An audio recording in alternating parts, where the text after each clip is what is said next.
Beyond Time, episode 44. Mata Suking menyipit saat dia berbalik menatap kapten. Sang kapten menatapnya balik dengan senyum penuh teka-teki. Ada monster di wilayah terlarang ini, kata Suking. Tapi tidak seburuk itu. Baiklah, kedengarannya bagus. Aku belum pernah ke banyak daerah terlarang. Aku lebih banyak menghabiskan waktu di laut. Kurasa ini kesempatan bagus bagiku untuk belajar satu atau dua hal. Saat mereka memasuki wilayah terlarang, mereka berdua melupakan topik pembicaraan sebelumnya, meninggalkannya seolah-olah mereka telah melupakannya. Keduanya tahu bahwa topik itu terlalu berat untuk dibicarakan secara terbuka. Topik itu berkaitan dengan Seven Blood Eyes secara keseluruhan. Namun, hanya dengan memikirkannya saja, jelas ada sesuatu yang sangat besar yang terjadi di balik layar. Lagi pula, para Sea Zombie saat ini memiliki 9 patung leluhur. Namun, bukan berarti mereka selalu memiliki 9. Di masa lalu, ada lebih banyak patung dewa seperti itu. Namun, setelah beberapa peristiwa terjadi, beberapa patung tersebut diambil oleh spesies lain untuk diteliti. Entah karena alasan apa, patung-patung itu tidak pernah dikembalikan. Pada akhirnya, para Sea Zombie hanya memiliki 9 patung. Perlu dicatat bahwa Seven Blood Eyes tidak menggunakan benteng puncak ke-6 dalam perang. Lebih lanjut, ketika Master ke-6 membalas dendam, ia hanya menggunakan taktik biasa. Ada makna mendalam yang bisa dipetik dari semua itu. Kini Suking mengerti mengapa Kapten begitu gelisah, dan juga mengapa ia tanpa malu-malu mengajak dirinya sendiri ikut dalam perjalanan ini. Salah satu alasannya, Kapten adalah tipe orang yang selalu ingin bicara. Mengetahui rahasia seperti ini, tetapi tidak bisa menyombongkannya, akan terlalu berat baginya. Terlebih lagi, jika ia tetap tinggal di Seven Blood Eyes, sekte itu mungkin akan mengurungnya di sel isolasi agar rahasianya tidak terbongkar. Suking menggelengkan kepala dan memilih untuk tidak memikirkan masalah itu lagi. Situasinya terlalu monumental. Lagi pula, itu tidak terlalu berkaitan dengan dirinya secara pribadi. Perang akan segera berakhir, dan kemudian semuanya akan menjadi jelas. Sambil menarik napas dalam-dalam, ia menjernihkan pikirannya dan berjalan memasuki hutan. Entah sudah berapa kali ia datang ke tempat ini. Ia sangat familiar dengan tempat ini. Mungkin ia tak bisa berjalan-jalan dengan mata tertutup, tapi hampir. Ia mengenali berbagai jenis tumbuhan dan vegetasi, yang semuanya pernah dilihatnya sebelumnya. Dia menambah kecepatan saat bergerak, meluncur seperti hantu di tengah hutan. Kapten mengikutinya, melihat sekeliling dengan rasa ingin tahu. Ia memang belum pernah memasuki banyak wilayah terlarang. Satu-satunya tempat yang pernah ia kunjungi adalah terlarang oleh Phoenix, di sebelah sekte tersebut. Ia pergi ke sana untuk mencari pencerahan kemampuan ilahi, tetapi gagal.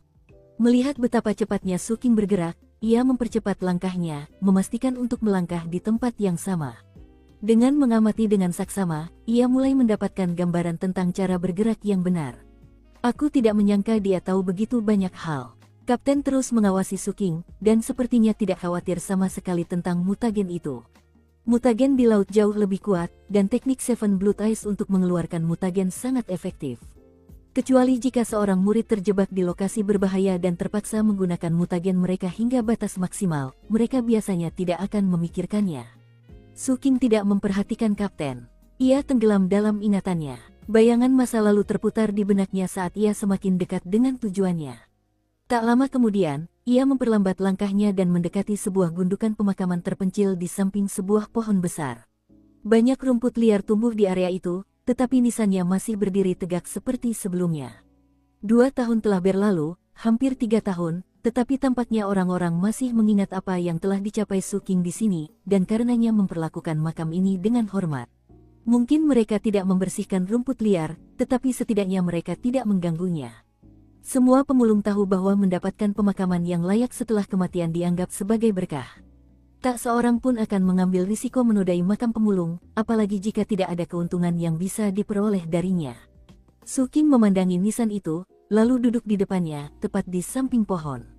Dengan lambaian tangan, ia menyingkirkan rumput liar. Kemudian, ia mengeluarkan alkohol, menyesapnya, dan menuangkannya ke nisan. Sersan Thunder, Grandmaster Bai juga sudah pergi, katanya pelan. Sambil bersandar di pohon, ia menatap awan gelap di atas. Kapten tidak berkata apa-apa. Ia menatap batu nisan, lalu menatap Suking. Dan ia menjaga jarak. Ia tahu Suking butuh waktu sendiri. Bersandar di pohon, Suking minum sampai langit menjadi gelap. Lalu ia memandang ke hutan dan melihat, sama sekali tidak ada apa-apa. Sersan Thunder, Katanya pelan, kau pernah bilang kalau seseorang mendengar nyanyian itu dan tetap hidup, lalu mendengarnya lagi, mereka akan melihat orang yang paling ingin mereka lihat.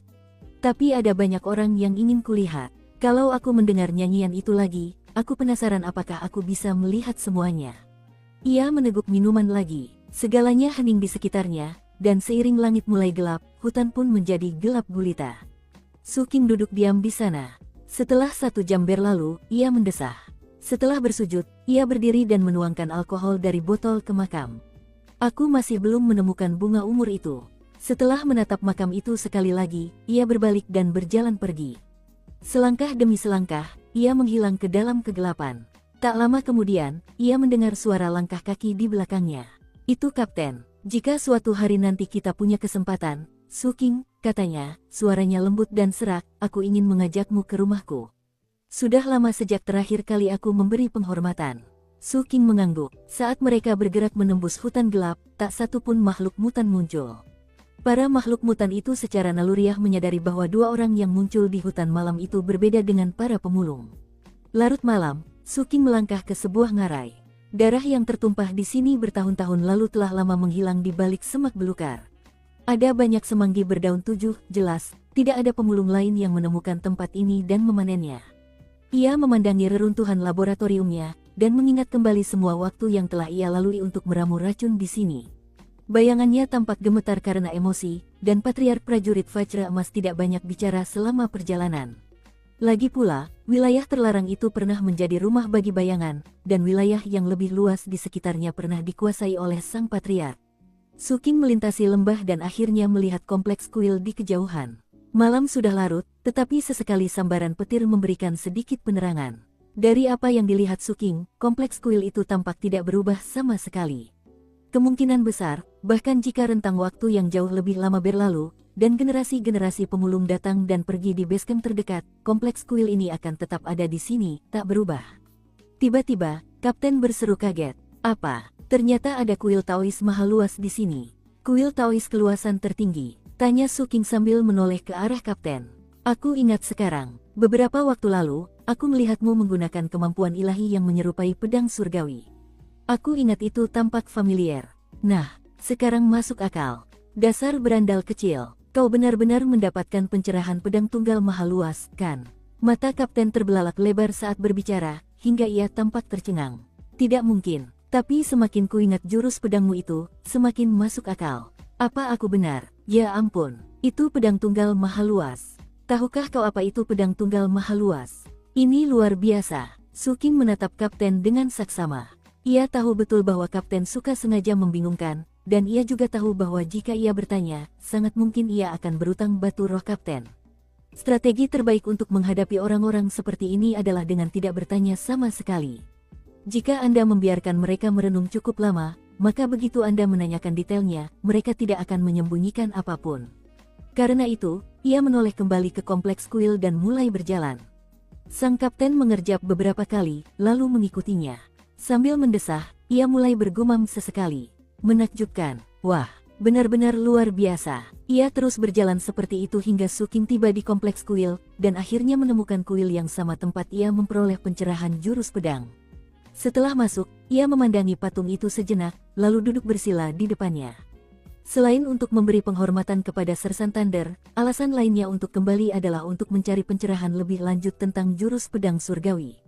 Jadi, ini benar-benar patung Taois mahal luas, kata Kapten. Ia berjalan mengitari patung itu, mengamatinya dengan saksama, lalu melirik Su Qing yang duduk di depannya. Sambil tersenyum misterius, ia melangkah ke samping.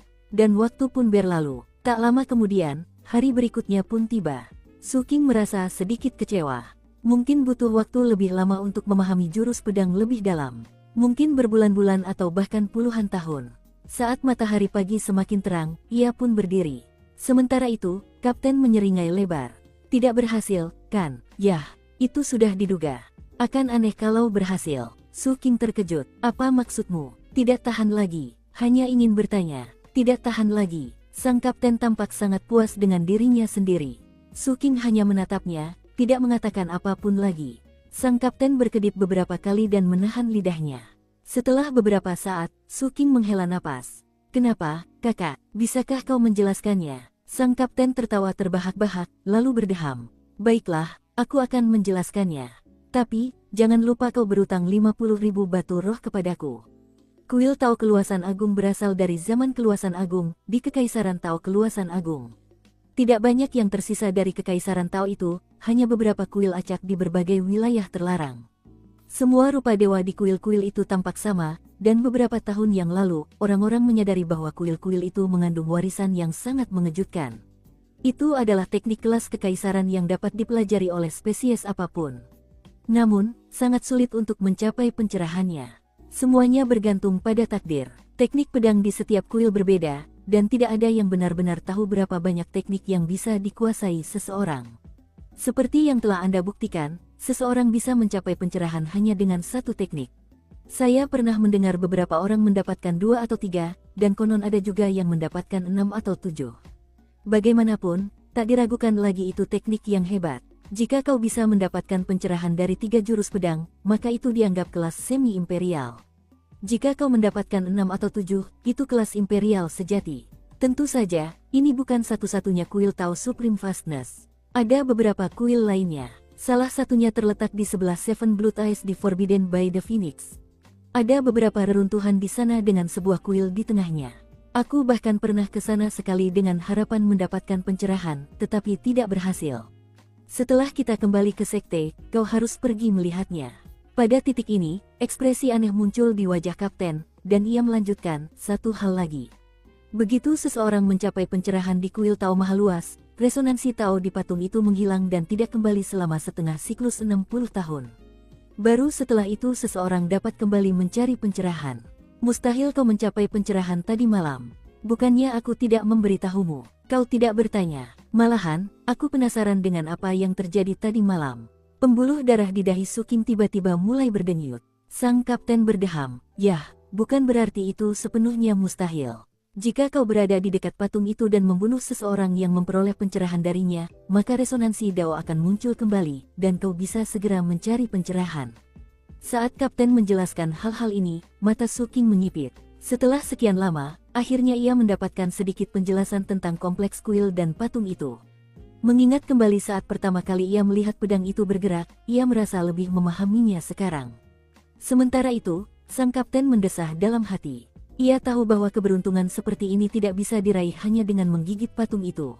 Butuh persepsi dan takdir. Yang lebih penting lagi adalah fakta bahwa tidak ada resonansi Dao di patung itu, ditambah lagi mustahil baginya untuk membunuh Suking demi mendapatkan kesempatan pencerahan.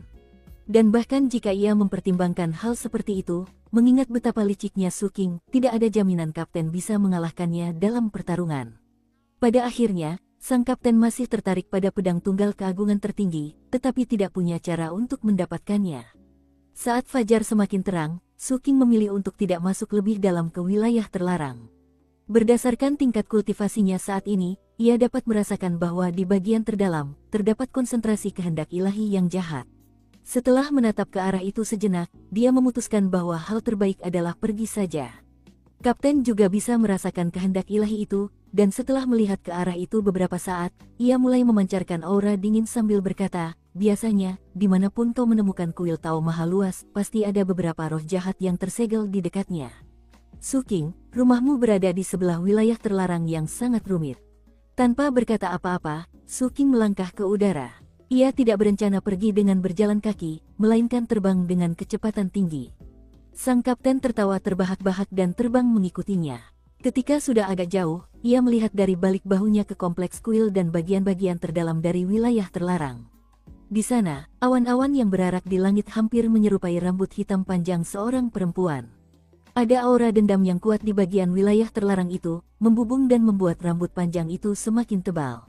Dari kejauhan, seluruh wilayah terlarang itu benar-benar menyerupai tengkorak perempuan. Aku penasaran, grue apa yang disegel di sini. Aku jadi ingin melihatnya. Setelah ragu sejenak, ia terbang mengejar Suking. Setelah mengejar, ia meregangkan badan dengan malas, lalu mengambil sebuah apel dan menggigitnya. Suking, kau mau kemana?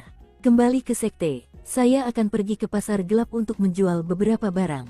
Mata kapten berbinar. Pasar gelap, menjual barang. Seperti apa? Barang curian. Suking menatapnya dan mengangguk. Oh, coba kulihat. Mungkin kamu bisa menjualnya padaku. Aku suka barang curian. Su King ragu-ragu. Rasanya bukan ide bagus menjual alat sihir cacat kepada seseorang yang dikenalnya secara pribadi. Jika mereka menggunakan alat semacam itu, lalu alat itu rusak dalam situasi berbahaya, orang itu jelas akan datang kepadanya untuk meminta jawaban dan perhitungan. Saya lebih suka membuangnya melalui pasar gelap, katanya dengan bijaksana. Sambil melotot, Kapten berkata, "Ah King kecil, aku perlu memberimu kritik yang membangun. Pelit itu tidak pernah baik. Kalau kamu punya barang bagus untuk dijual, siapapun yang membelinya tidak masalah. Kamu pikir aku tidak berharga atau apa? Aku punya uang." Ekspresi aneh muncul di wajah Su King. Ia sebenarnya tidak ingin menipu Kapten, jadi ia hanya berdeham, mengabaikan nasihat itu, dan berjalan menuju Anlerville. Tujuan akhirnya adalah pasar gelap yang pernah diceritakan oleh Patriark Golden Vajra Warrior kepadanya sebelumnya. Pasar itu terletak di kota bernama Rimesade, dekat wilayah gereja keberangkatan. Kota itu dikelilingi oleh hutan belantara yang bahkan lebih parah daripada Crimson Wild, sehingga tak satu pun kelompok kuat di Phoenix Selatan peduli. Akibatnya, banyak orang kejam yang berakhir di sana, dan dengan demikian, pasar gelap pun terbentuk. Barang-barang yang ingin ia jual adalah benda-benda magis yang telah diserap oleh prajurit Vajra Emas Patriark sebanyak 70 hingga 80%, lalu dihaluskan agar tampak normal. Awalnya, Su King sama sekali tidak berencana menjualnya. Namun, mengingat banyaknya sumber daya yang telah ia habiskan selama menangani kumbang hitam, batu rohnya hampir habis. "Saya akan menjual barang-barang ini dan kemudian kembali ke sekte." Setelah mengambil keputusan, ia bersiap untuk pergi ke Anlerville secepat mungkin. Dengan kecepatan seperti itu, ia hanya membutuhkan waktu setengah batang dupa untuk sampai di sana. Namun, sekitar setengah perjalanan, ia berhenti di udara dan melihat ke bawah. Di bawah sana, sebuah karavan sedang menuju Anlerville. Ada lebih dari 30 gerobak, semuanya berwarna hitam pekat. Dan di sekeliling mereka ada banyak penjaga, semuanya berjubah hitam. Mereka tampak sangat muram, dan juga janggal. Mengingat besarnya karavan ini, tidak ada satu kelompok pun di daerah itu yang berani membuat masalah bagi mereka. Hal itu terutama berlaku jika mempertimbangkan bahwa ada aura kondensasi Ki tingkat tinggi di dalam karavan, yang akan sangat membebani para kultivator kondensasi Ki biasa. Su King juga memperhatikan seorang lelaki tua di salah satu kereta yang memiliki basis kultivasi pendirian fondasi. Namun, ia belum menyalakan api kehidupan pertamanya, sehingga belum dapat memasuki kondisi cahaya yang mendalam. Mengingat fluktuasi basis kultivasinya, ia mungkin telah membuka sekitar 15 atau 16 lubang dharma. Kebanyakan orang yang melihat karavan itu tidak akan bisa melihat apa yang dilihat Su King, ada kandang-kandang di dalam gerobak, yang di dalamnya terkunci banyak pemulung. Kebanyakan dari mereka adalah anak laki-laki dan perempuan yang tak sadarkan diri, meskipun ada beberapa yang lebih tua yang sudah sadar. Namun, mereka yang sadar semuanya tampak lesu dan putus asa saat mereka bersandar di jeruji kandang. "Merpati malam benar-benar menyebalkan," kata Kapten, sambil menatap karavan dengan jijik. "Mereka tidak mau mati begitu saja. Sebanyak apapun yang kau bunuh, selalu ada lebih banyak lagi." "Kurasa itu karena selalu ada permintaan untuk harta karun hidup," kata Su King dingin. "Tepat sekali. Di Phoenix Selatan, permintaan utamanya berasal dari gereja keberangkatan dan tanah Valet. Di luar negeri, di Revered Ancient, permintaannya bahkan lebih besar lagi. Lagi pula, harta karun hidup tidak hanya digunakan untuk menyerap mutagen dari harta karun magis. Beberapa fragmen harta karun magis, bahkan perangkat magis tingkat tinggi, membutuhkan kekuatan hidup murni untuk membersihkannya. Karena itu, bahkan beberapa orang yang disebut terpilih dari koalisi 7 sekte diam-diam terlibat dalam perdagangan harta karun hidup. Dan harta karun hidup bahkan lebih efektif jika digunakan secara berkelompok. Akibatnya, hampir semua spesies menggunakannya. Terlebih lagi, manusia asli Phoenix Selatan biasanya memiliki sedikit darah kerajaan berdaulat Valet dan Qian di dalam diri mereka. Akibatnya, mereka menjadi harta karun hidup yang luar biasa bagus. Itulah mengapa Night Dove sangat aktif di sini. Tanpa sepatah kata pun, Su King menatap karavan itu saat tusuk besi hitamnya tiba-tiba melesat ke arahnya. Derak guntur memenuhi udara saat para operator Night Dove di bawah mendongak kaget. Tusuk sate itu bagaikan sambaran petir hitam yang dengan cepat menembus leher satu demi satu operator Night Dove. Para kultivator kondensasi Ki bahkan tidak bisa melihatnya bergerak, apalagi menghindar. Dalam sekejap mata, mereka terbunuh. Dari kejauhan, benda itu tampak seperti garis hitam yang melesat, meninggalkan semburan darah. Bahkan kultivator pendirian fondasi pun tidak bisa membela diri, dan tertusuk. Namun, prajurit Vajra Emas Patriark tidak membunuhnya, melainkan menyeretnya ke udara dan membawanya ke Suking. Pria tua itu gemetar, matanya berkilat ketakutan. Ia jelas ketakutan setengah mati. Meskipun Suking dan Kapten sedang menyamar, mereka memancarkan fluktuasi mengerikan yang membuat penglihatan pria tua itu kabur. Ia bisa merasakan bahwa salah satu dari kedua orang ini bisa melenyapkannya hanya dengan jentikan jari. Tidak semua kultivator pendirian fondasi sama. Para senior, aku, mau kemana kau dengan karavan ini? Tanya Suking dingin. Ketika Suking melihat lelaki tua itu ragu-ragu, ekspresi ketidaksabaran tampak di wajahnya, dan dia hendak menggunakan penyiksaan ketika Kapten menyeringai. Izinkan aku, katanya. Ia melambaikan tangannya, dan aliran energi dingin yang tak terhitung jumlahnya menyapu keluar membentuk sebuah jarum. Kemudian, jarum itu menusuk tubuh lelaki tua yang terkejut itu. Saat jarum itu bergerak di dalam dirinya, rasa sakitnya begitu hebat sehingga lelaki tua itu hampir pingsan. Beberapa saat kemudian, ia menjelaskan semua yang ia ketahui.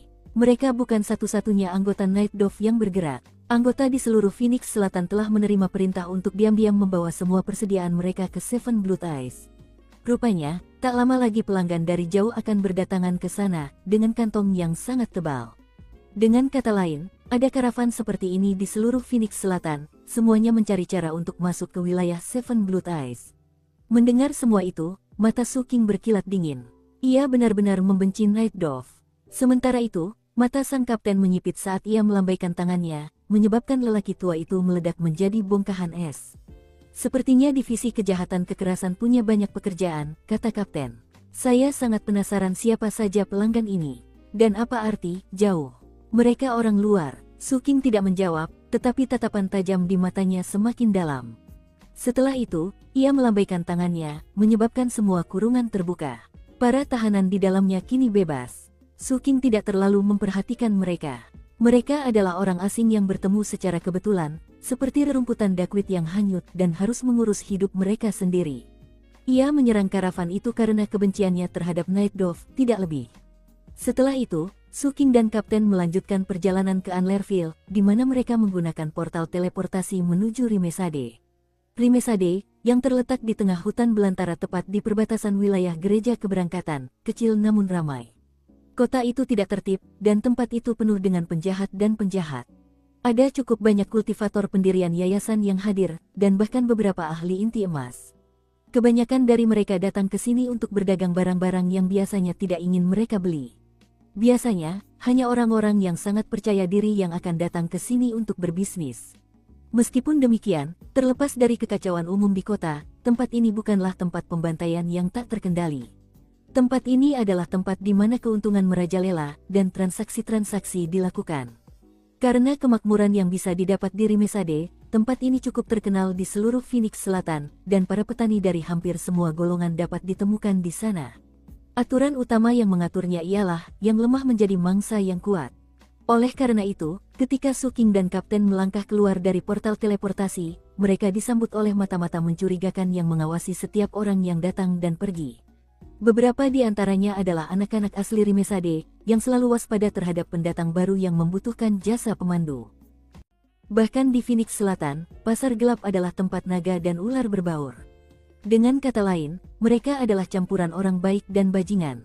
Mengingat Seven Blood Eyes adalah kekuatan puncak di Phoenix Selatan, tidak mengherankan jika orang-orang jahat bisa ditemukan di sana. Mengingat hal itu, dan juga betapa berhati-hatinya Suking secara umum, mustahil baginya untuk masuk ke pasar gelap tanpa menyamar. Ia kini tampak seperti pria parubaya yang kurus kering, dan ia bahkan memastikan untuk menyembunyikan auranya. Sang kapten, yang dulunya adalah operator yang lihai, kini tampak seperti orang tua bungkuk. Ia tampak sakit-sakitan, tetapi di saat yang sama, jelas bukan tipe orang yang bisa diajak main-main. Bahkan, penyamarannya jauh lebih baik daripada Suking. Meliriknya, Suking menyadari bahwa dia masih perlu belajar satu atau dua hal tentang penyamaran. Sambil melihat sekeliling Rimesade, Kapten berdeham, lalu dengan suara serak berkata, tempat yang bagus sekali. Ada beberapa barang yang harus kuurus. Setelah kita berdua selesai, ayo kita bertemu lagi di sini. Sambil berjalan mendekati sekelompok anak-anak, ia memilih seorang anak laki-laki untuk disewa sebagai pemandunya. Mata anak laki-laki itu berbinar saat ia berlari untuk bergabung dengan Kapten. Suking memilih untuk tidak menggunakan jasa pemandu. Ia memiliki patriark prajurit Vajra Emas, yang sangat familiar dengan pasar gelap. Saat Su King berjalan pergi, sejumlah tatapan jahat mengikutinya. Beberapa dari mereka mengalihkan pandangan, tetapi yang lain tampak sepenuhnya terfokus padanya. Rencana yang brilian, tuanku, kata sang patriark dengan nada menjilat. Seperti yang Anda tahu, pasar gelap penuh dengan orang-orang serakah, dan mendapatkan perhatian mereka sejak dini itu bagus. Dengan begitu, ketika tiba saatnya menjual barang-barang Anda bisa mendapatkan lebih banyak keuntungan. Saya sarankan Anda meluangkan waktu untuk menawarkan barang-barang yang akan dijual. Dengan begitu, Anda dapat menghindari menarik perhatian para kultivator inti emas, dan tetaplah bersama orang-orang pendirian yayasan yang murahan. Tuanku, para serigala ini semua punya dompet yang sangat tebal. Sang patriark benar-benar merasa tidak berguna akhir-akhir ini. Salah satu alasannya adalah karena kapten selalu ada di sana, sehingga hanya memberinya sedikit kesempatan untuk keluar. Alasan lainnya adalah bayangan nakal itu benar-benar menunjukkan pengaruhnya. Semua ini membuat sang patriark merasa sangat waspada. Maka, ia memutuskan bahwa perjalanan ke pasar gelap ini adalah kesempatan yang tepat untuk menyadarkan Su jahat betapa pentingnya dirinya. Dalam situasi apapun, ia tidak boleh membiarkan Su jahat menganggap dirinya tidak berharga. Tentu, kata Su King, sambil melihat ke sekeliling toko dan kerumunan. Kebanyakan orang yang hadir menyembunyikan identitas mereka. Mayoritas mengenakan pakaian longgar, dan beberapa bahkan mengenakan topeng. Sebenarnya, Su King lebih memperhatikan sekelilingnya daripada sang patriark, dan bahkan tidak mendengarkannya. Akan tetapi, jawaban sederhananya membuat sang patriark merasa sangat terguncang. Su si jahat hanya menjawab dengan satu kata. Itu artinya dia tidak senang. Jangan bilang, aku salah bicara. Atau Su si jahat tidak mau menjual beberapa barang saja. Mungkin dia tidak puas denganku secara pribadi. Tidak, aku tidak bisa membiarkan ini begitu saja. Aku harus memikirkan sesuatu untuk dilakukan, kalau tidak aku akan jadi umpan meriam. Saat sensasi krisis yang hebat membuat sang patriark gemetar, ia berkata, Tuanku, aku sudah berpikir. Kalau kita langsung menjual perangkat sihir itu, kita mungkin tidak akan mendapat banyak uang. Aku punya ide yang lebih baik. Su King baru saja hendak memasuki toko peralatan yang cukup ramai. Namun, setelah mendengar kata-kata sang patriark, ia berhenti dengan rasa ingin tahu. Orang jujur tidak melakukan hal-hal curang. Jadi, kita seharusnya tidak mencoba menjual barang cacat. Sebaliknya, mari kita jelaskan barang-barang itu saat kita menjualnya. Aku sudah memikirkannya matang-matang. Begini, ini bisa jadi spesialisasi kita. Tempat ini punya berbagai macam orang, semuanya bekerja dengan rencana dan rencana mereka sendiri. Beberapa orang datang ke sini, bukan untuk membeli barang untuk diri mereka sendiri, tetapi untuk memasang perangkap berbahaya bagi orang lain. Alat ajaib kita persis seperti yang dibutuhkan orang-orang seperti itu. Karena itu, kita seharusnya tidak menjual barang-barang kita ke toko. Tidak, kita harus mendirikan kios penjual kita sendiri. Mendengar hal ini, Su King memikirkannya sejenak dan kemudian menyimpulkan bahwa itu bukan ide yang buruk. Seperti kata pepatah, semakin langka sesuatu, semakin tinggi nilainya. Selalu ada orang dengan kebutuhan unik yang mencari barang-barang unik. Karena itu, Su King menerima saran sang patriark dan pergi ke area pasar terbuka Rimesade, yang dipenuhi lebih banyak petani daripada area yang baru saja ia kunjungi. Untungnya, patriark prajurit Vajra Emas sangat memahami proses ini. Dengan bantuannya, Su King menyewa sebuah tempat di pasar, tempat ia mendirikan sebuah papan kayu besar. Su King tidak perlu menulis di papan itu. Sang patriark melakukannya dengan tusuk sate besi, mengukir 4 karakter kaligrafi yang semeriah naga menari dan burung phoenix yang berputar-putar. Senjata untuk orang pengkhianat. Ketika Su King melihat kaligrafi yang telah selesai, ia mengangkat alisnya tetapi tidak berkata apa-apa. Ia duduk bersila dan menunggu. Orang-orang datang dan pergi di pasar, dan keriuhan belanja bergema ke segala arah. Tak lama kemudian, orang-orang melihat papan namanya, tetapi tidak ada yang mendekat. Su King sudah mulai tidak sabar. Tenang saja, tuanku, kita bisa. Aku sangat yakin, benar-benar yakin. Ingat, aku dulu sering pergi ke pasar gelap, khususnya untuk mencari barang-barang seperti ini. Barang-barang seperti ini jarang ditemukan, jadi aku yakin ada orang di sini yang mau membelinya. Sang patriark begitu asyik dengan situasi saat ini sehingga ia tidak menyadari bayangan di sampingnya, yang menatapnya seolah-olah sedang menatap musuh bebuyutannya. Di saat yang sama, bayangan itu mengamati sang patriark dan belajar banyak hal. Su King tidak menjawab apapun. Ia hanya memejamkan mata. Waktu berlalu, dan sang patriark mulai semakin cemas. Setelah cukup waktu berlalu hingga sebatang dupa terbakar, mata sang patriark berbinar-binar.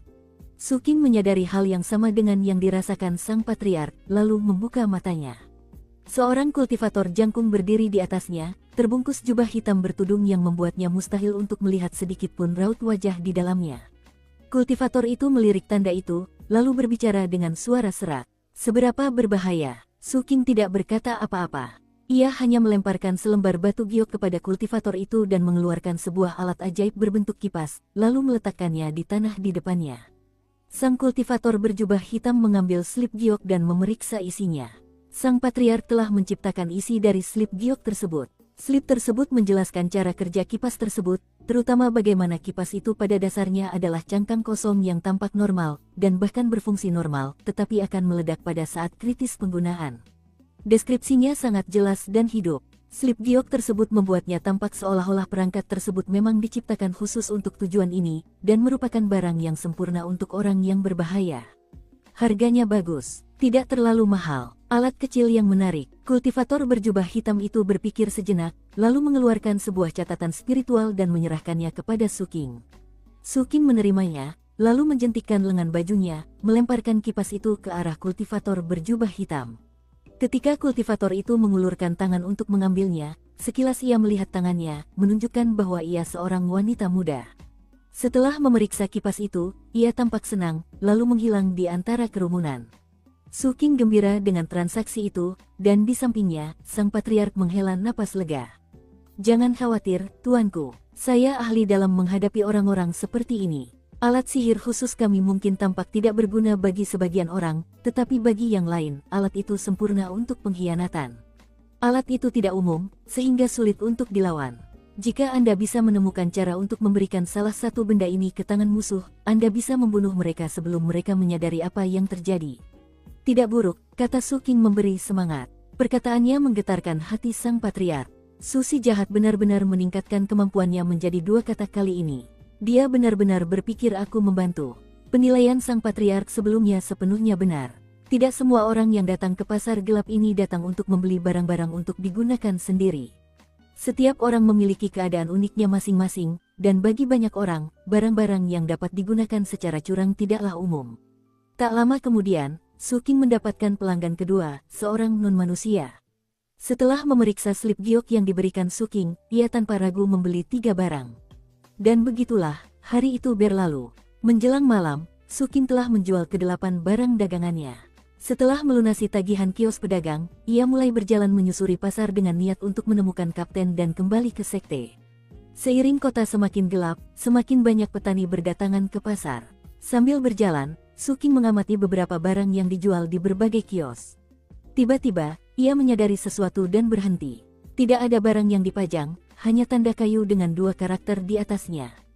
Pil jiwa, pikirnya. Penjual itu mengenakan jubah hitam yang membuatnya mustahil untuk membedakan apakah mereka laki-laki atau perempuan. Terlebih lagi, topeng menutupi wajah mereka. Melihat Suking mendekat, kultivator itu menatapnya dengan dingin dan berkata, 100.000 batu roh per pil. Suking mengerutkan kening. Ia tahu pil jiwa itu mahal. Pil-pil itu bisa digunakan untuk menempa peralatan, untuk metode kultivasi khusus membuka lubang dharma, dan untuk berbagai tujuan jahat lainnya. Namun, kecuali pil-pil ini berkualitas sangat tinggi, harganya seharusnya tidak semahal itu. Seolah menebak apa yang dipikirkan Suking, si penjual dengan tenang berkata, kualitasnya tinggi. Semuanya diracik menggunakan jiwa-jiwa pendirian yayasan. Suking merenungkannya. Jika pil-pil itu dibuat dengan jiwa-jiwa pendirian fondasi, dan jumlahnya cukup, pil-pil itu bisa membantu membuka lubang-lubang dharma. Dan saat ini, ia hanya perlu membuka 11 lubang sebelum ia bisa menyalakan api kehidupan ketiganya. Suking harus mengakui bahwa ia sedang terburu-buru, jadi ia mengeluarkan segulungan uang kertas spiritus. Penjual itu memindai uang kertas itu, lalu menyerahkan sebuah kotak giok kepadanya. Suking memeriksanya, dan pupil matanya mengerut. Mereka memang jiwa-jiwa pendirian yayasan, dan terlebih lagi, mereka adalah jiwa-jiwa pendirian yayasan Sea Zombie. Ada juga beberapa jiwa kondensasi Ki Acak, tetapi mereka juga berasal dari Sea Zombie. Suking mengamati penjual itu lebih saksama. Siapapun mereka, ia tidak mendeteksi aura kapten pada mereka. Namun, mengingat orang ini memiliki begitu banyak pil jiwa Sea Zombie, kemungkinan besar pil-pil itu berasal dari Seven Blood Eyes. Hanya orang dari Seven Blood Eyes yang bisa memiliki jiwa sea zombie sebanyak itu. Berapa lagi yang kau punya? Tanya Suking. Ia tetap bersikap santai, tetapi tetap menyiapkan tusuk sate besi hitam di lipatan jubahnya. Banyak, jawab si penjual sambil menatapnya dengan arogansi dingin. Suking memikirkannya sebentar. Aku mau 40 lagi. Si penjual begitu terkejut hingga kesombongan dinginnya lenyap, dan mereka pun menarik napas ragu-ragu. Saya tidak punya sebanyak itu. Tapi kalau Anda tunggu sebentar, saya punya beberapa teman di dekat sini. Kalau kita kumpulkan koleksi kita bisa kasih sebanyak itu. Baiklah, tapi karena aku membeli banyak, sebaiknya kamu tambahkan beberapa secara gratis, kata Suking, terdengar sangat serius. Penjual itu jelas orang yang lugas. Mengangguk menanggapi kata-kata Suking, penjual itu mengeluarkan sebuah slip giok dan menggunakannya untuk mengirim pesan suara. Tak lama kemudian, 6 orang berpakaian serupa mendekat dari arah yang berbeda, semuanya meluangkan waktu untuk mengamati Suking. Di antara mereka ada seorang kultivator jangkung dengan fluktuasi energi yang kuat, yang tatapannya paling lama tertuju pada Suking. Suking balas menatap mereka. Tak lama kemudian, kultivator jangkung itu terkekeh pelan. Puncak ketujuh. Puncak pertama, Suking menjawab dengan tenang. Kultivator jangkung itu tertawa lagi. Tanpa bertanya lagi, ia mengeluarkan sekantong obat dan menyerahkannya kepada Suking. 40 pil. Setelah memeriksanya, Suking menyerahkan batu roh yang dia buat dari penjualan perangkat sihirnya, lalu berbalik dan pergi. Sosok-sosok berjubah hitam memperhatikan kepergiannya, lalu berjongkok untuk berunding. Si pedagang berkata pelan, kakak kedua, menurutmu siapa orang puncak ketujuh itu? Sekte belum memberikan hadiah apapun untuk perang, jadi bagaimana mungkin dia begitu kaya? Sulit untuk mengatakannya. Murid-murid puncak ketujuh ahli dalam tipu daya. Setelah kita kembali, kita bisa bertanya-tanya. Orang dengan uang sebanyak itu pasti butuh pelindung dao, kan? Mungkin kita bisa membuatnya mempekerjakan kita untuk pekerjaan jangka panjang. Sekarang jumlah orang kaya berkurang, yang membuat mereka lebih mudah diincar. Dia mungkin akan senang mempekerjakan kita. Lupakan saja untuk saat ini. Kita harus menjual sisa harta kita. Perang hampir berakhir, jadi setelah kita kembali, kita mungkin tidak perlu pergi ke medan perang lagi. Meninggalkan area pasar umum, Suking berjalan sepanjang malam dan mengingat kembali pertemuannya dengan murid-murid lainnya. Salah satunya adalah salah satu yang mulia di puncak pertama, meski saya tidak yakin yang mana. Meskipun mereka telah mengambil tindakan pencegahan untuk menyembunyikan aura mereka, Suking masih bisa merasakan energi pedang pada mereka yang mengingatkannya pada Wu Jianwu. Bagi orang lain, aura itu akan sulit dikenali. Namun, Suking telah mengejar Wu Jianwu selama berhari-hari, dan berkat semua teknik yang ia gunakan, ia sangat mengenal auranya. Perasaan yang sama itu baru saja muncul dengan kuat, jadi Suking yakin akan penilaiannya. Perang masih berlangsung, tetapi mereka ada di sini. Suking memikirkan kembali apa yang dikatakan kapten kepadanya, dan juga rumor yang didengarnya sebelumnya tentang koalisi 7 sekte yang ikut campur dalam perang. Ia sudah memiliki beberapa spekulasi sendiri tentang apa yang sedang terjadi. Tampaknya perang benar-benar akan berakhir. Dia sudah lama menantikan ini. Lagi pula, dia memiliki banyak prestasi pertempuran yang akan memberinya hadiah setelah perang resmi berakhir. Sejujurnya, ia merasa miskin saat ini. Ia baru saja mendapatkan sejumlah batu roh, lalu menghabiskannya untuk membeli pil jiwa. Meskipun investasinya di pelabuhan 176 akan menghasilkan keuntungan, pembangunannya masih belum selesai, dan ia harus menunggu. Uang akan segera mengalir kepadaku. Sambil menarik napas dalam-dalam, ia bergegas menuju kompleks portal teleportasi. Di sepanjang jalan, prajurit Vajra Emas Patriark ingin mengatakan sesuatu. Saya baru saja mencatat transaksinya, katanya bersemangat. Saya mendapatkan semuanya. Hamba Anda ini mengira Tuan mungkin menginginkan bukti. Saya menyadarinya saat Anda mengetuk saya. Suking senang. Ia tidak punya rencana khusus untuk rekaman itu, tetapi mengingat ia telah berurusan dengan beberapa murid puncak pertama yang bertindak sembunyi-sembunyi, rekaman mereka mungkin berguna nanti. Setelah masalah itu selesai, Suking melanjutkan perjalanannya. Saat itu malam hari, jadi selain lokasi-lokasi tertentu, jalanan jauh lebih sepi daripada siang hari. Sementara itu, tatapan dari bayangan-bayangan tertuju pada Suking saat ia berjalan.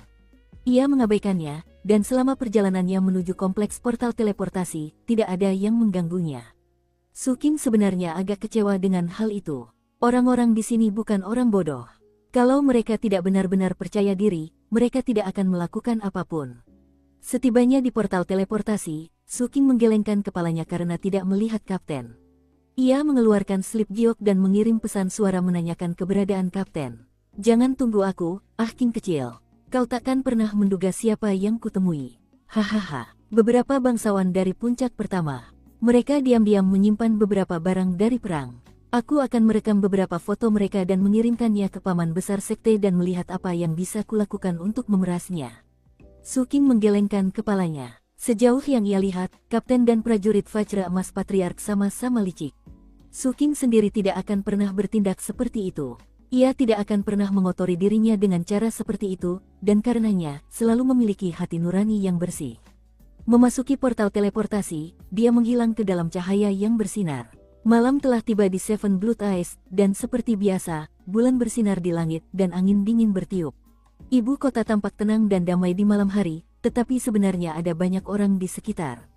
Di beberapa gang, geng-geng lokal berebut supremasi, dan di tempat lain, para murid saling berkelahi dan membunuh. Semua itu tidak berhenti karena perang. Namun, hal itu bukan masalah bagi Suking. Ia telah bangkit dari perjuangan tersebut, berjuang mati-matian untuk mencapai posisinya yang sekarang. Suking berjalan cepat, memperhatikan para polisi divisi kejahatan kekerasan yang sedang berpatroli. Ia juga kebetulan melewati Plan Springway. Di sana, ia berhenti sejenak. Penginapan itu sudah tutup cukup lama. Melihatnya, Suking tiba-tiba teringat anakonda itu. Setelah beberapa saat, ia menenangkan pikirannya dan melanjutkan perjalanan. Kembali ke tempat berlabuhnya di pelabuhan 176, ia mengeluarkan perahu dharmanya, melangkah ke atas perahu, dan duduk bersila. Akhirnya, ia mengeluarkan pil jiwa yang baru saja dibelinya. Ia melakukan pemeriksaan sekali lagi untuk memastikan tidak ada yang aneh pada pil-pil itu. Kemudian ia memilih satu dan melelehkannya dengan api unggun. Dalam sekejap, kekuatan jiwa dari pil itu mengalir ke seluruh tubuhnya menuju lubang dharma ke-80. Kalau satu tidak cukup, dia pakai 4. Kalau 2 tidak cukup, dia pakai 10. Tak lama kemudian, suara gemuruh memenuhi dirinya, dan fluktuasi kekuatan dharma bergulung-gulung. Bukaan dharma ke-80 miliknya pun terbuka. Ia tidak berhenti di situ. Selama 2 jam berikutnya, ia menyerap 43 pil jiwa, yang memungkinkannya membuka bukaan dharma ke-83. Dia hanya berjarak 7 lubang dharma dari api kehidupan ketiga ini. Sayangnya, pil jiwa puncak pertama ini bahkan tidak mendekati kualitas pil yang diberikan Master ke-6. Wajar saja mengingat jiwa-jiwa itu berada di level yang jauh lebih rendah. Meskipun Suking sedikit kecewa, kekecewaan itu tertutupi oleh antisipasi. Kalau begini terus, tak lama lagi aku akan menyalakan api kehidupan ketigaku. Dan saat aku melakukannya, jantungnya berdebar kencang saat dia memikirkan kecakapan bertarung menakjubkan yang akan dia capai dengan api ketiga itu. Dengan tambahan lampu kehidupanku, kekuatannya setara dengan 4 nyala api kehidupan. Dengan Golden Crow Assimilates Myriad Spirits, kekuatannya akan melonjak hingga setara dengan 5 nyala api. Aku bisa menghancurkan siapapun di Foundation Establishment, asalkan mereka tidak punya lampu kehidupan.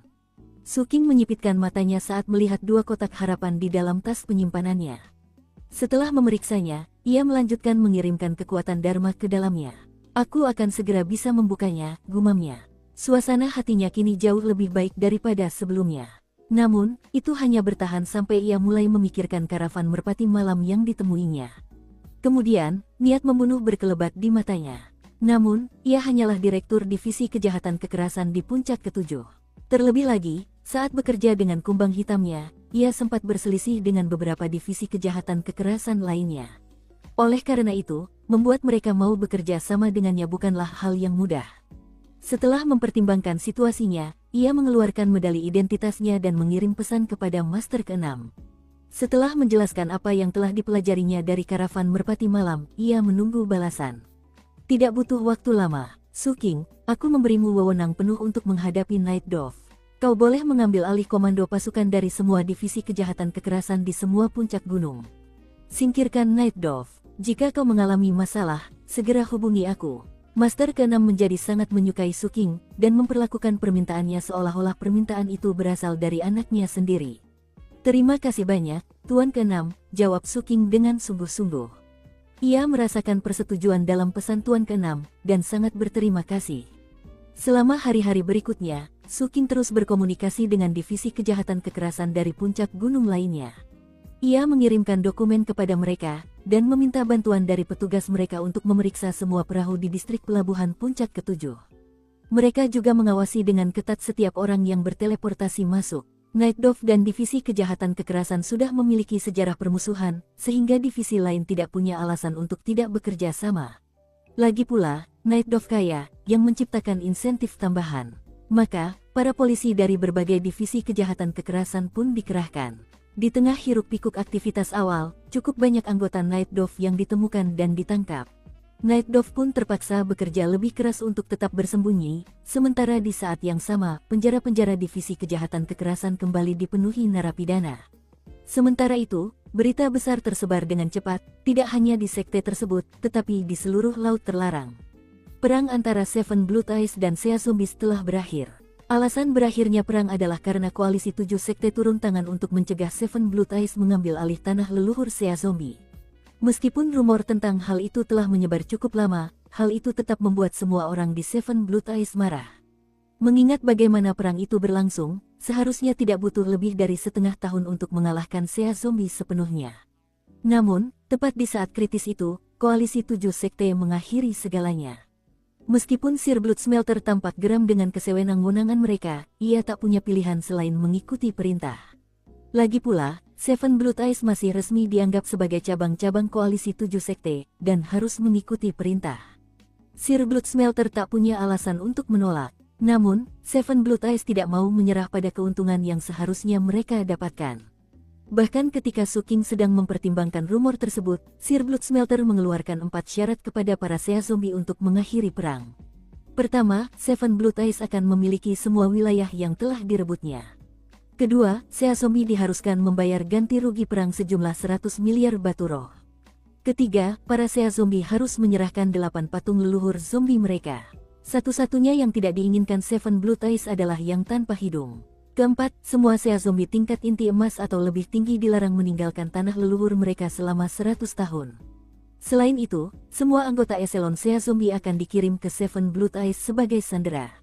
Para Sea Zombie jelas tidak mau menyetujui ketentuan tersebut, sehingga situasi tetap menemui jalan buntu selama setengah bulan. Selama masa itu, terjadi negosiasi yang sengit. Dan setiap kali negosiasi terjadi, detailnya akan bocor ke para murid di sekte tersebut. Setelah semua negosiasi selesai, kesepakatan akhir pun tercapai. Para Sea Zombie akan menyerahkan 2 pulau berbenteng mereka, dan 3 distrik di tanah leluhur mereka. Alih-alih 100 miliar batu roh, mereka akan membayar 80 miliar. Dan para kultivator di level inti emas atau lebih tinggi akan dikurung selama siklus 60 tahun. Sedangkan untuk patung leluhur zombie, mereka adalah fondasi Sea Zombie secara umum, dan terlalu penting. Oleh karena itu, Sea Zombie hanya akan memberikan 2 di antaranya. Setelah Seven Blood Eyes menyetujui persyaratan tersebut, perang yang telah berlangsung lebih dari setahun akhirnya berakhir. Ketika sang patriark dan para kultivator tingkat tinggi lainnya akhirnya kembali ke sekte, periode perayaan besar pun dimulai, dan seluruh sekte ramai dengan keriuhan dan aktivitas. Perintah resmi diturunkan bahwa periode kegembiraan ini akan berlangsung selama 3 bulan. Selama waktu itu, berbagai sekutu dan utusan non-manusia bisa datang untuk memberikan ucapan selamat. Tentu saja, hal itu akan memberikan dorongan ekonomi yang besar bagi pelabuhan Seven Blood Eyes dan akan membantu keadaan kembali normal lebih cepat. Dalam waktu singkat, ibu kota Seven Blood Eyes kembali menjadi tempat yang ramai. Namun, Su King tidak ikut serta dalam perayaan apapun. Ketika ia tidak sedang berkultivasi atau meneliti kumbang hitamnya, sebagian besar perhatiannya terfokus pada pengarahan kegiatan divisi kejahatan kekerasan terhadap Night Dove. Su King membenci Night Dove, dan karena ia tahu banyak sekali Night Dove yang datang ke Seven Blood Eyes, rasanya ini adalah kesempatan yang tepat untuk memberi makan kumbang-kumbangnya dan mendapatkan jiwa untuk kultivasinya. Beberapa hari berlalu, dan kelompok pertama utusan non-manusia tiba untuk memberikan ucapan selamat. Di antara rombongan itu ada seorang perempuan tua berjubah hijau. Kedatangannya menimbulkan kehebohan besar di Seven Blood Eyes, sampai-sampai Sir Blood Smelter sendiri yang keluar untuk menyambutnya. Senyum dalam suaranya terdengar jelas saat kata-katanya bergema di seluruh langit dan bumi. Selamat datang di Seven Blood Eyes, rekan Dawis Isneter yang terhormat. Wanita tua ini adalah penguasa Pulau Isneter, juga dikenal sebagai Guru Isneter. Dan dia juga nenek dari Yan Yan yang berpakaian hitam. Su King tahu saat Guru Isneter tiba. Ia tidak datang ke pelabuhan 176, tetapi berkat wewenangnya atas semua divisi kejahatan kekerasan selama penindakan Night Dove, ia langsung diberitahu. Operasi Night Dove telah meredakan ketegangan yang muncul antara Suking dan 6 divisi lainnya karena ia telah bertindak terlalu jauh dari yurisdiksinya sebelumnya. Lagi pula, setiap penangkapan selalu dihargai, dan setiap anggota Night Dove yang ditangkap membawa banyak batu roh. Lebih penting lagi, para direktur divisi kejahatan kekerasan lainnya bersedia mengikuti jejak Suking.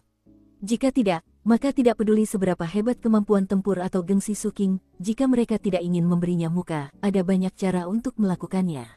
Lagi pula, mereka tidak berutang apapun padanya. Memang, Suking berada di jajaran eselon. Namun, pernah ada beberapa kasus di masa lalu di mana para kultivator eselon meninggal secara misterius. Para direktur lainnya semuanya adalah orang-orang yang telah berjuang dari bawah melewati lautan darah. Mereka adalah orang-orang cerdas dengan banyak sumber daya yang mereka miliki. Namun, selama ada keuntungan yang terlibat, semua orang senang berteman. Oleh karena itu, tidak mengherankan jika Suking langsung diberitahu tentang perkembangan tersebut. Ketika Suking menerima kabar tersebut, kewaspadaannya meningkat. Meskipun begitu, ia telah menganalisis situasi secara menyeluruh dan mengambil semua tindakan pencegahan, sehingga rutinitas hariannya tidak banyak berubah. Sementara itu, Sir Bloodsmelter telah mengundang Guru Isneter ke puncak keempat. Sir Bloodsmelter memulai perjalanannya di puncak keempat, dan di sanalah beliau biasanya tinggal selama di sekte. Setelah membubarkan para pengikutnya, mereka berdua membahas hal-hal penting. Setelah selesai, Guru Isneter berkata, "Kudengar cucuku punya teman baru di Seven Blood Eyes. Namanya Suking. Suking ini sepertinya anak yang sangat baik, jadi aku membawakannya hadiah." Senyum mengembang di wajah keriput Guru Isneter saat ia mengeluarkan sebuah kotak giok dan menyerahkannya kepada Sir Bloodsmelter. Sir Bloodsmelter tertawa terbahak-bahak, dan bahkan tidak berpura-pura tidak tahu apa yang sedang terjadi. Mengingat tingkat kultivasi mereka yang sangat tinggi, orang-orang seperti Sir Bloodsmelter dan Guru Isneter cenderung menangani masalah dengan sangat cerdik. Misalnya, dalam masalah yang sedang dihadapi, Guru Isneter tidak perlu mengajukan permintaan apapun secara terbuka. Ia hanya menawarkan hadiah, dan itu sudah cukup untuk memperjelas pendiriannya. Sambil terus tertawa, Sir Bloodsmelter menerima hadiah itu dan menyimpannya. Tak perlu melihat apa yang dilakukannya. Keduanya terus mengobrol sebentar, hingga terdengar suara seperti desiran angin. Yan, yang baru saja dibebaskan dari penjara, menyerbu masuk ke ruangan. Semua luka yang dideritanya telah sembuh, dan ia kini benar-benar kembali normal. Ia sama sekali tidak tampak sedih. Malahan, ketika melihat neneknya, matanya berbinar-binar, dan ia bergegas memeluk neneknya. Sambil cemberut sedikit, dia berkata, "Nenek, apa yang kamu lakukan di sini?"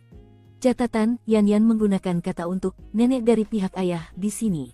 Ini adalah kata yang sama yang digunakan anak-anak saya untuk ibu saya ketika berbicara bahasa Mandarin. Kita lanjut ke alur ceritanya. Melihat cucunya baik-baik saja, Guru Isneter tersenyum tipis. Meskipun senang cucunya tidak terluka, ia merasa kasihan atas penderitaan yang dialaminya. Dan tentu saja, ia tidak terlalu senang dengan Suking. Sambil membelai rambut Yan, ia membuka mulut untuk berbicara. Namun, sebelum sempat berbicara, Yan menyela. "Nenek, aku ingin menikahi Suking." Guru Isneter tampak tercengang. Ia tahu cucunya memang aneh, tetapi mendengar cucunya tiba-tiba berkata seperti ini membuat semuanya menjadi semakin aneh. Sir Bloodsmelter juga terkejut, bahkan ia sendiri tak menyangka hal seperti ini akan terjadi. Ia tahu teman lamanya itu punya cucu perempuan yang tak biasa. Tapi siapa sangka setelah Suking memukuli cucu perempuan itu dan memenjarakannya selama beberapa bulan, ia akan mengatakan hal seperti ini setelah dibebaskan. Dengan wajah yang tampak sangat serius, Yan menjabat tangan Guru Isneter dan berkata, "Dia satu-satunya orang di dunia ini yang cocok untukku, Nek. Aku ingin menikah dengannya. Aku harus menikah dengannya." "Ini keterlaluan," bentak Guru Isneter dengan marah.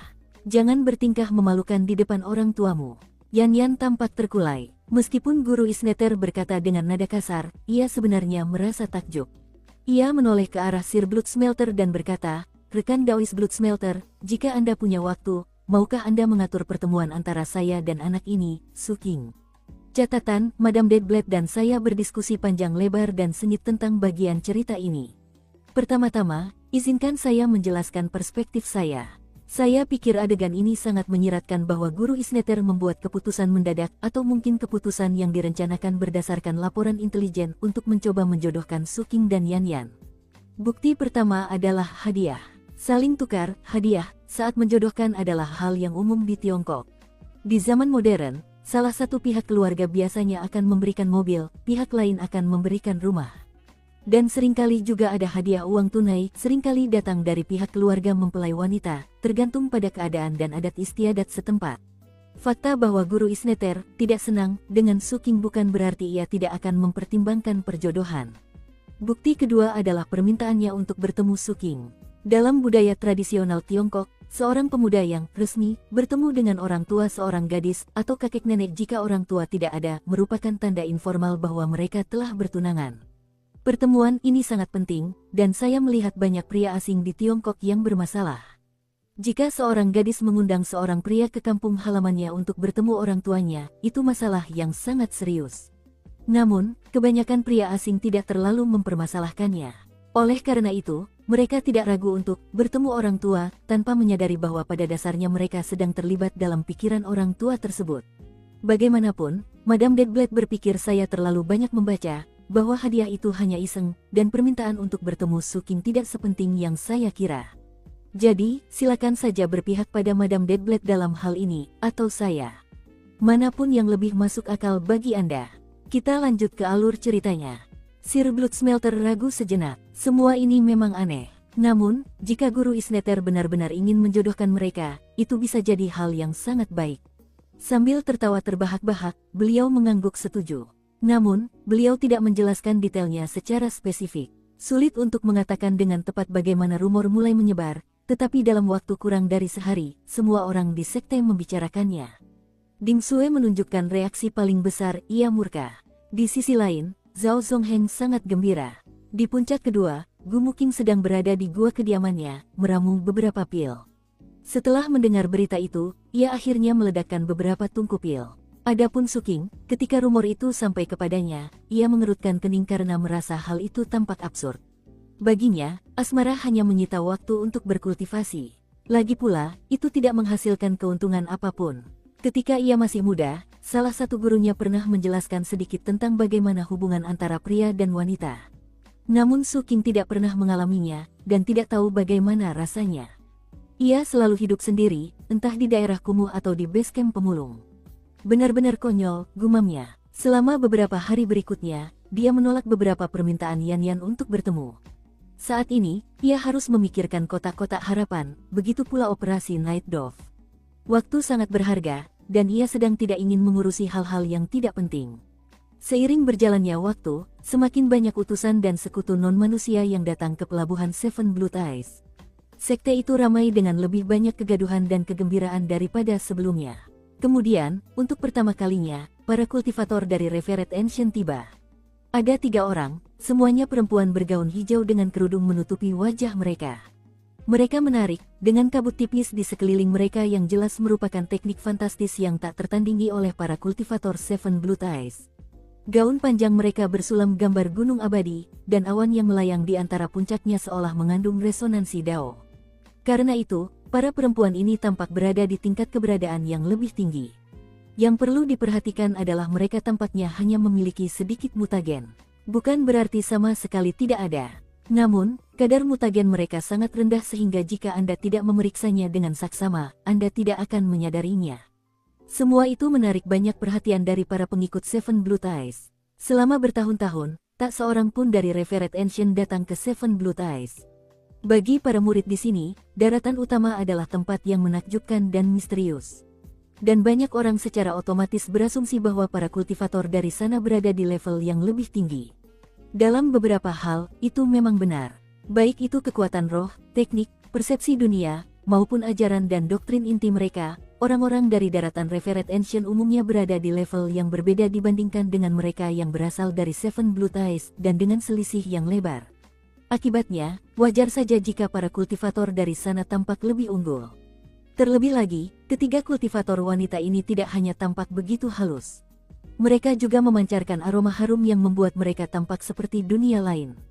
Mereka juga memiliki basis kultivasi yang menakjubkan. Dari kelompok yang terdiri dari 3 orang, 2 di antaranya telah membuka sekitar 100 lubang dharma, menempatkan mereka hampir memiliki 4 api kehidupan.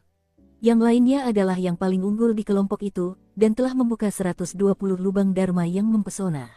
Bahkan ketika dia tidak berada dalam kondisi cahaya yang mendalam, siapapun yang berada di dekatnya merasa seperti berada di depan bintang yang menyala.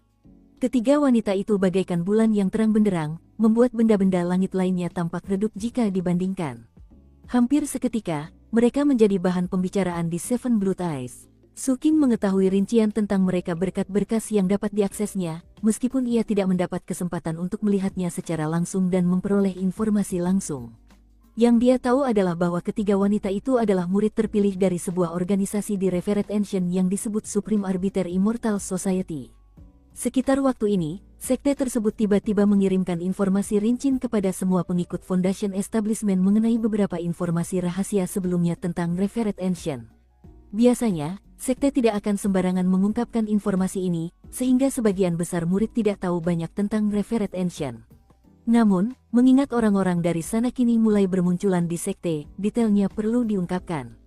Saat ini, tabir kerahasiaan mengenai daratan mulai tersingkap. Daratan kuno yang terhormat adalah tempat yang luas dan umumnya terbagi menjadi beberapa wilayah besar. Satu wilayah dibagi menjadi kabupaten, dan kabupaten dibagi menjadi prefektur. Ada banyak sekali spesies dan berbagai hal aneh lainnya di daratan utama. Saking luasnya, tak seorang pun manusia dapat menjelajahi seluruh benua. Bahkan, ukurannya tak terbayangkan. Spesies manusia berasal dari kedalaman daratan utama yang dihormati dan luas, di lokasi yang jauh dari 7 mata darah di Laut Terlarang.